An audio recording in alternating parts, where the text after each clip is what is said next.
Once again, the members of the World Wisdom Council are convened. A conference room on the 44th floor of a Tokyo skyscraper is the setting for a gathering of troubled people, people concerned for the future of the world. All people are different. As the saying has it, each individual is like a little world. But those assembled here share a common worry. They feel the aching of the entire planet. In the main venue, 5,000 people have come to show their active support of the World Wisdom Council, and the Great Tokyo Hall can barely seat them all. Our world as we have it today is not sustainable. If we would continue without change, we would run into increasing crisis.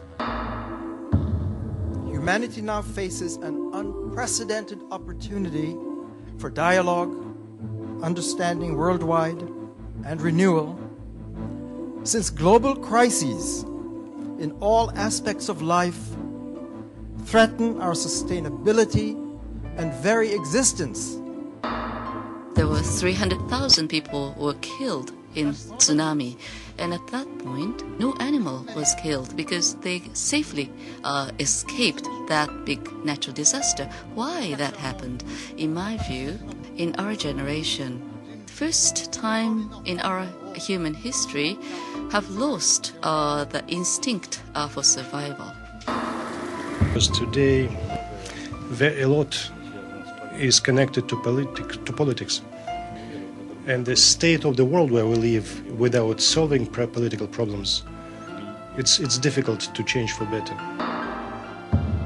I don't want you to merely survive. I want you to have a life of beauty. The life of beauty will only come if the ice in the heart of man had been melted.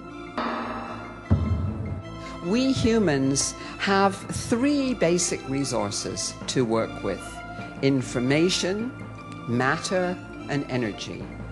And of course, of these, information is the most important. Each one of us has that capacity to move from a limited and confining form of identification to a more expanded awareness. This is what we mean by transformation. I exist because you exist, and we all exist together. So to that future, let us all work together. Let us stay committed so that we can actually have a world that honors who we are. You create a life, you create civilization. For you depend the future, from you depend leave this planet or not.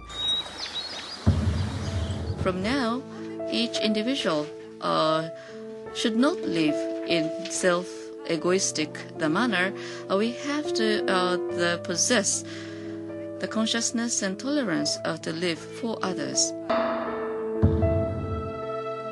In your body, every molecule, every cell, every organ, and the whole body has self-interest. When every level of holarchy shows its self-interest, it forces negotiations among the levels. This is the secret of nature. Every moment in your body, these negotiations drive your system to harmony. If we can make it so that in the world, the most appreciated thing will be giving, more appreciated than any other act of man, then people will want to give, they will want to bestow and to share, because they will want the respect of society. The voice of inspiration tells us that this wisdom must come from a direct connection and a recognition to a power and a source greater than we are. Together with such wonderful people, now is the time. Now is the time for us to take actions. The goal was to encourage public recognition of the problems humanity is facing, to raise the level of consciousness, and to set in motion the creation of a new civilization. The world can no longer remain indifferent. This concerns each and every one of us. The world must wake up. We must change. The civilization that we have created is no longer viable.